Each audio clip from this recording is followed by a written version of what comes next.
Filsafat dan tasawuf dalam dunia Islam sangatlah kontroversial. Sebagian pihak menyatakan, orang yang mengikuti ajaran ini adalah sesat, bid'ah, murtad, kafir, bahkan halal darahnya. Beberapa kalangan menyatakan, mempelajari tasawuf bisa membuat gila atau dituduh gila. Begitupun jika mempelajari filsafat, apalagi filsafat dan tasawuf disatukan. Salah satu produk atau gagasan dari penggabungan tasawuf dan filsafat ini adalah manunggaling kawula Gusti.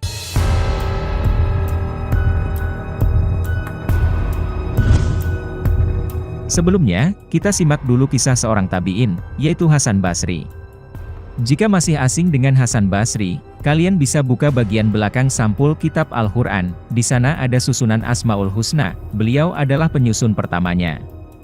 Nama-nama Allah ini, sebelumnya memang sudah ada dalam Al-Quran yang tercecer di berbagai surat, beliau hanya mengumpulkan dan menyusunnya. Hasan Basri adalah orang Basro, semasa kecilnya dibesarkan oleh Umar bin Khattab. Ketika dewasa, dia menjadi seorang ahli fikih, menjadi mufti, dan banyak yang belajar pada beliau. Tapi lambat laun, kecenderungannya beralih dari ahli fikih, menjadi ahli zahid, atau istilah sekarangnya adalah tasawuf. Ini dilatar belakangi, karena pada waktu itu terjadi kesenjangan di dunia Islam. Di satu sisi, masyarakat saling bertengkar, muncul Sunni, Syiah, Murji'ah, dan sebagainya, bahkan ke depannya, muncul Mu'tazilah.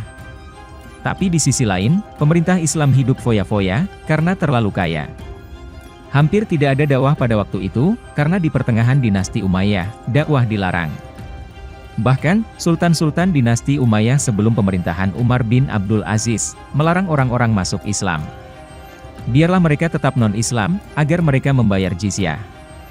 Istilahnya, agamamu adalah rejeki bagiku. Sangat kacau. Hasan Basri mengingat kehidupannya di masa kecilnya, yaitu ketika dia hidup dengan Umar. Di mana, khalifah ini mempunyai kekayaan yang luar biasa.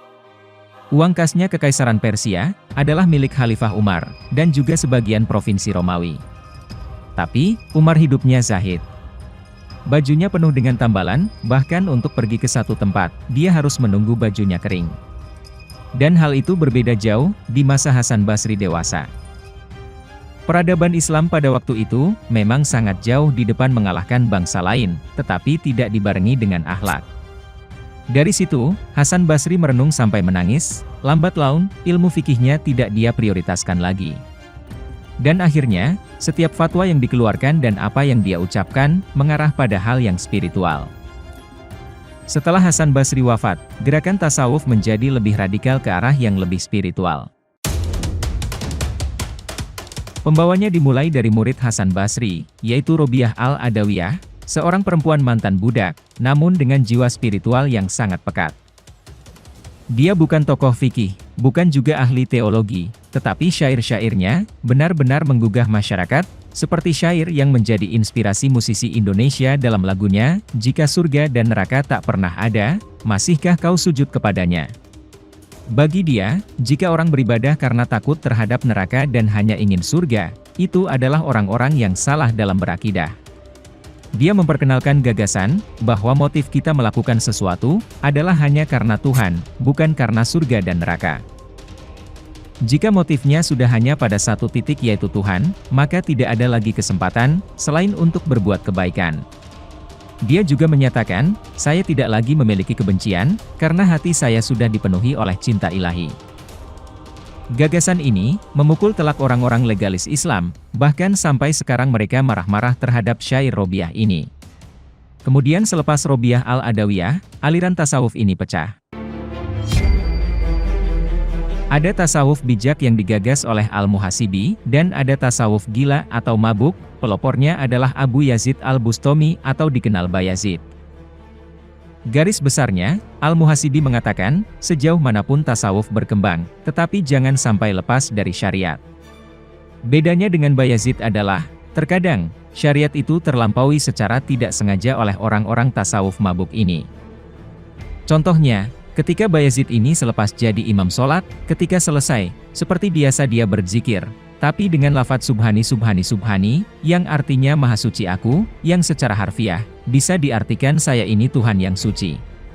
Setelah diketahui oleh makmumnya yang juga muridnya, dia pun kaget, dan berpesan pada muridnya, "Jika saya berzikir itu lagi, penggal saja kepala saya." Jadi, Abu Yazid ini juga tidak sadar mengucapkan itu, tapi karena saking cinta, dan rasa cinta yang sudah sangat terlalu besar kepada Tuhan, sehingga dia tidak sadar dan sulit membedakan, mana kenyataan, mana mistik, mana virtual, dan mana imajinasi. Semua sudah lebur atau fana, di antara dirinya dengan Tuhan. Kondisi ini, dikenal juga dengan syatahat.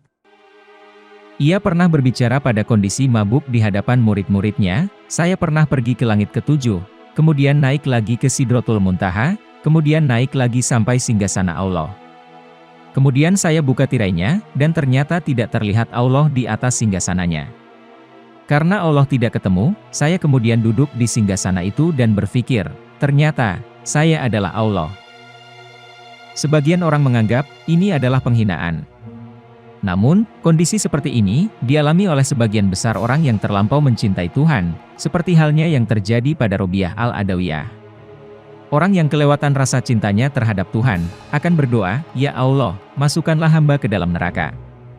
Besarkan tubuh hamba, sehingga hamba memenuhi seluruh neraka, agar tidak ada lagi orang yang bisa masuk ke dalam neraka." Memang, banyak yang akan mengatakan, kalau ini adalah kesombongan. Setelah Abu Yazid al-Bustami, muncul kembali tokoh Sufi Al-Junaidi al-Baghdadi, yang sudah tidak asing lagi khususnya di kalangan NU. Di mana, beliau adalah pemuka Mu'tazilah yang dianggap sesat oleh NU, tapi menjadikan Al-Junaidi sebagai imam. Al-Junaidi adalah tipe tasawuf bijak. Beliau adalah orang yang sangat kaya, tapi beliau zahid. Menurut Al-Junaidi, orang-orang seperti Bayazid bukan sesat atau kafir, tapi mereka gagal mengendalikan diri saat sedang dekat dengan Tuhan. Jadi ketika orang terlalu dekat dengan Tuhan, pancaran kekuatan Tuhan akan menghancurkan kesadarannya. Junaidi menyarankan agar orang-orang seperti ini harus belajar bagaimana cara kembali menjadi manusia, atau mengembalikan nilai-nilai ketuhanan ke dunia nyata. Selain itu, Ibnu Arabi yang level keilmuannya sangat tinggi mengaku bahwa salah satu kitab tasawuf yang kalimat sufistiknya tidak dia mengerti, adalah kitab dari Al-Junaidi. Bahkan Al-Junaidi sempat kecolongan ketika muridnya yang bernama Al-Halaj menjadi orang tasawuf gila seperti Al-Bustami, bahkan lebih gila lagi. Dalam kisahnya, di mana saja dia berteriak "Ana Al-Haq" atau "Saya adalah kebenaran", atau maksudnya dia adalah Tuhan yang Maha Benar. Meskipun demikian, dia tidak bisa dikatakan melanggar syariat, karena ibadahnya dilakukan dengan sangat baik. Sampai akhirnya, dia dihukum mati dengan cara dimutilasi sedikit demi sedikit, tapi dia seperti menikmatinya. Kegilaan tasawuf ini, ditambah lagi dengan kemunculan Al-Farabi. Al-Farabi bukanlah orang tasawuf, melainkan seorang filosof, yang penasaran dengan gagasan orang-orang sufi. Pemahamannya, kemudian memunculkan gagasan yang bernama ihtisol. Untuk menjelaskan ihtisol, kita runut dari latar belakang filsafat Yunani. Aristoteles mengatakan, bahwa dunia ini disebabkan karena sang penyebab utama, suprakausa, atau kausa prima. Menurutnya, sang penyebab utama ini sudah selesai, sampai terjadi dunia ini saja. Lalu pertanyaan tentang bagaimana dengan kelanjutan alam semesta, menyebabkan kebingungan terhadap filosof setelahnya. Di antaranya adalah Plotinus, yang bertanya apakah alam semesta itu abadi? Jika dia abadi, maka alam itu adalah penyebab bersama Tuhan. Artinya, alam semesta bekerja sama dengan Tuhan sang penyebab pertama. Dan itu tidak mungkin. Jika alam semesta diciptakan oleh Tuhan, dari mana bahan dasarnya? Jika alam semesta butuh proses, bagaimana bisa Tuhan yang tunggal menjadi penyebab alam semesta yang banyak atau majemuk? Sampai mati, dia tidak menemukan jawabannya. Nah, di sini, Al-Farabi menjawab untuk menjelaskan pertanyaan itu dengan gagasan emanasi. Prinsip emanasi adalah, Tuhan membuat semesta menjadi banyak atau majemuk, dalam kondisi gradasi. Dalam pemikiran Al-Farabi, Tuhan itu adalah zat yang memikirkan dirinya sendiri. Ketika Tuhan sedang memikirkan dirinya sendiri, maka akan terciptalah akal utama. Kemudian, akal pertama ini terpecah menjadi esensial dan eksistensial. Kemudian terpecah lagi menjadi 4, 8, dan seterusnya, yang akhirnya, semesta ini tercipta dari Tuhan yang tunggal menjadi banyak. walaupun Tuhannya esa, tapi menjelma menjadi banyak. Jika gagasan Al-Farabi ini dikaji oleh orang Buddha dan Hindu, mereka akan mudah mencerna emanasi. Tapi orang Islam, Kristen dan Yahudi, benar-benar tidak mengerti atas gagasan Al-Farabi ini. Gagasan Al-Farabi ini, selain memberikan jawaban di dunia filsafat, tapi juga di dunia tasawuf. Yang kemudian, orang-orang seperti Al-Hallaj dan Bayazid, menemukan sebuah pencerahan, bahwa alam semesta ini bahan dasarnya adalah Tuhan itu sendiri. Mereka berkata, saya adalah bagian Tuhan. Semakin saya berkesadaran akan Tuhan, semakin saya tercerahkan. Semakin saya dekat dengan Tuhan, semakin dekat dengan identitasnya, dan menjadi lebur. Ini diperkuat dengan ayat, dan sesungguhnya, kami telah menciptakan manusia dan mengetahui apa yang dibisikkan oleh hatinya. Dan kami lebih dekat kepadanya, daripada urat lehernya. Akhirnya, tasawuf yang dulunya adalah mistik, menjadi sebuah gagasan falsafi berkat jasa Al-Farabi. Selepas Al-Farabi, muncullah Ibnu Sina. Ibnu Sina mengkritik gagasan-gagasan Al-Farabi. Menurut Ibnu Sina, manusia itu terbatas, tidak akan bisa menjelaskan bagaimana itu Tuhan. Penjelasan yang paling mudah untuk menggambarkan Tuhan, adalah dengan tidak menyebut Tuhan itu Maha, seperti Maha Agung, Maha Mulia, Maha Besar dan seterusnya. Bahkan Ibnu Sina mengatakan, bahwa Tuhan itu tidak Maha Tahu. Tujuannya, adalah demi menyelamatkan zat Tuhan. Karena pernyataannya ini, Ibnu Sina banyak mendapat hujatan, bahkan Al-Ghazali menganggap sesat. Dari sini, memang banyak yang gagal paham. Namun kita bisa pahami dengan contoh, jika saya tahu ini adalah kambing, maka pengetahuan saya telah terjajah. Pengetahuan bersifat objektif, atau sesuai objek. Namun yang sebenar-benarnya pengetahuan, ini adalah sapi. Jadi, terserah saya menyebutnya apa, karena saya terbebas dari penjajahan. Maksud Ibnu Sina adalah, ketika Tuhan Maha mengetahui bahwa itu kambing, maka Tuhan tergantung dengan apa yang diketahuinya, atau telah terjajah. Makanya dia mengatakan Tuhan tidak Maha mengetahui, untuk menjelaskan, bahwa Tuhan itu tidak tergantung dengan apa yang diketahui. Maksud mengetahui oleh Ibnu Sina adalah, Tuhan itu mengetahui dirinya, kemudian pengetahuan itu menjelma menjadi alam semesta. Jadi, alam semesta ini wujud dari pengetahuan Tuhan.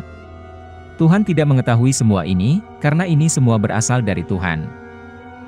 Tapi lambat laun, Ibnu Sina pun menyerah. Menemukan Tuhan dengan metode filsafat itu berat, melelahkan, dan tidak efektif. Kemudian dia menulis sebuah buku yang belum selesai ditulis sampai akhir hayatnya, yaitu Hikmah Masyrikiyah, yang dengan ini telah menjadikan dirinya sebagai seorang teosofi. Yaitu seseorang yang menggagas pengetahuan sufistik secara rasional. Namun, semua pengetahuan itu dibantai oleh Imam Al-Ghazali. Pada waktu umur 29 tahun, Imam Abdul Hamid Al-Ghazali menghajar semua pengetahuan-pengetahuan tentang filsafat. Dia menulis Tahafut Al-Falasifah 20 poin, 3 diantaranya menyebabkan kekafiran. Menurut Al-Ghazali dalam beberapa tema, dia mengkafirkan Al-Farabi dan Ibnu Sina. Namun diam-diam, Al-Ghazali mendukung gagasan Al-Farabi dan Ibnu Sina. Pada akhir hayatnya, Al-Ghazali membuat buku yang mendukung teosofi atau Wahdatul Wujud, dalam Mishkatul Anwar. Di sini, Al-Ghazali memisahkan mana karya yang untuk orang awam, dan mana karya untuk orang memang punya ilmu. Karena bisa saja, pendapat Al-Ghazali sendiri saling bertentangan satu sama lain. Al-Ghazali membuat dua buku yang kedua-duanya bertentangan, yaitu Ihya Ulumuddin untuk kalangan awam yang sangat terkenal di Indonesia dan sangat tebal. Dan untuk kalangan terbatas, adalah Mishkat Al-Anwar. Di dalamnya ada tafsir surat An-Nur, sangat tipis, tapi benar-benar bisa membuat mind blow bagi kalangan tasawuf falsafi. Dan pada akhirnya, dalam bukunya Munkids Minad Dolal, Al-Ghazali menyampaikan bahwa, orang-orang yang masih sangat lemah imannya atau awam, jangan pernah dikasih tahu tentang gagasan ini, seperti filsafat, tasawuf, dan ilmu kalam. Kemudian, Tahafut Al-Falasifah gagasan Al-Ghazali, dibantah oleh Ibnu Rushd dalam Tahafut At-Tahafut. Ibnu Rushd membela Ibnu Sina dan Al-Farabi, dan menurutnya, Al-Ghazali belum paham. Padahal, bukannya tidak paham, tapi Al-Ghazali memilah mana untuk umum, dan mana untuk kalangan terbatas. Pesantrennya yang santrinya kelewat senior, pasti dikasih bacaan Mishkat Al-Anwar, Futuhat Al-Makkiyah, dan sejenisnya. Namun untuk level awam, hanya dikasih Al-Hikam, Ihya Ulumuddin, dan sejenisnya. Tokoh selanjutnya adalah Ibnu Arabi, yang dikenal sebagai puncaknya ilmu Wahdatul Wujud. Pada umur 15 tahun, sudah bisa mengimbangi Ibnu Rushd dalam berfilsafat, dan menyatukan dengan tasawuf. Saat pergi ke Mekah, dia mendapat pencerahan, dan dia menulisnya dalam sebuah kitab yang sangat tebal, yaitu Futuhat Al-Makkiyah. Di kitab inilah, pengertian tentang Wahdatul Wujud, atau Syekh Siti Jenar mengartikannya dengan Manunggaling Kawula Gusti, tersampaikan sedetail-detailnya. Ibnu Arabi membantah semua tentang Wahdatul Wujud atau Manunggaling Kawula Gusti. Namun, dia membantah untuk menjelaskannya, atau menjelaskan dengan cara membantah. Dia membantah bahwa Tuhan dan manusia itu bisa menyatu, karena itu tidak mungkin. Yang terjadi adalah, Tuhan berpikir tentang dirinya sendiri, maka terjadilah alam semesta. Dalam pandangan Ibnu Arabi, ketika menjelaskan asyhadu alla ilaha illallah, bukan aku bersaksi tiada Tuhan selain Allah. Melainkan, aku bersaksi, tidak ada segala sesuatu pun selain Allah. Jadi, kita semua termasuk alam ini tidak ada, semuanya palsu, hanya Tuhan yang Maha Wujud. Atau, segala sesuatu itu tidak memiliki wujud kecuali Tuhan, dan kita semua makhluk semesta, hanyalah fenomena dari wujud Tuhan. Dalam hal ini, bukan berarti Tuhan dan manusia menyatu, namun kitalah yang tidak pernah ada. Kita hanya meminjam eksistensi dan esensi Tuhan. Dan kedepannya, ada istilah tajalli, yaitu Tuhan merindukan dirinya bercermin. Analognya, Tuhan bercermin, dan bayangan yang ada dalam cermin itu, adalah kita semua. Bukan kita adalah Tuhan, tapi segala sesuatu selain Tuhan, itu tidak ada. Tidak ada apapun selain Tuhan. Jika kita sudah tercerahkan, maka kita akan menemukan realitas. Jadi, Tuhan bertajalli, dan kita mengabstrakkan diri, lalu kita bertemu. Nah, pertemuan itu adalah pertemuan kenabian. Nabi Muhammad adalah orang yang benar-benar bisa mencapai Tuhan. Tapi semua orang, apapun latar belakang, agama, dan rasnya, juga bisa bertemu, walaupun tidak benar-benar mencapainya. Dalam konteks ini, Ibnu Arabi menjadi sangat plural. Yang kemudian, ini semua masuk ke dalam keilmuan tarekat. Abdul Qadir Jailani pernah datang ke Nizamiyah, yang rektornya adalah adik Al-Ghazali yang bernama Ahmad Al-Ghazali. Namun, karena Abdul Qadir Jailani bermazhab Hambali, dia ditolak. Nizamiyah hanya menerima mazhab Hanafi dan Syafi'i. Kemudian, Abdul Qadir Jailani menjadi seorang sufi yang besar dan menjadi pendiri banyak tarekat, yang gagasan tasawuf filsafat meresap ke dalamnya. Kemudian, tarekat ini menyebar ke Indonesia, dan sampailah kepada Siti Jenar. Syekh Siti Jenar mengatakan, Siti Jenar tidak ada, yang ada Allah. Para wali sezamannya, bukan mengingkari pendapat Siti Jenar. Tapi mereka berpesan, gagasan ini jangan diajarkan kepada orang awam. Masalahnya, Siti Jenar adalah orang yang tidak bisa mengendalikan diri, seperti halnya Al-Hallaj dan Bayazid. Wali-wali yang lain, bisa memilah pengetahuan, kepada siapa itu semua harus diajarkan. Sementara, Syekh Siti Jenar bisa dibilang tidak sabaran. Dia menyampaikannya pada siapa saja. Konon pada akhirnya, menurut cerita rakyat, para wali memutuskan untuk memenggal Syekh Siti Jenar. Para wali tidak menyebut dia sesat, melainkan dia menyebarkan suatu paham, yang jika orang tidak siap menerimanya, akan tersesat. Bukan karena inti ajarannya yang kafir, tetapi ditakutkan menghasilkan orang-orang kafir, karena mengajarkan semua itu kepada orang yang belum mampu mencerna dari segi keilmuan dan keimanannya. Para wali songo di zaman itu pun, juga ikut dalam aliran Manunggaling Kawula Gusti. Namun, mereka tidak menyebarkannya. Lakum dinukum waliyadin.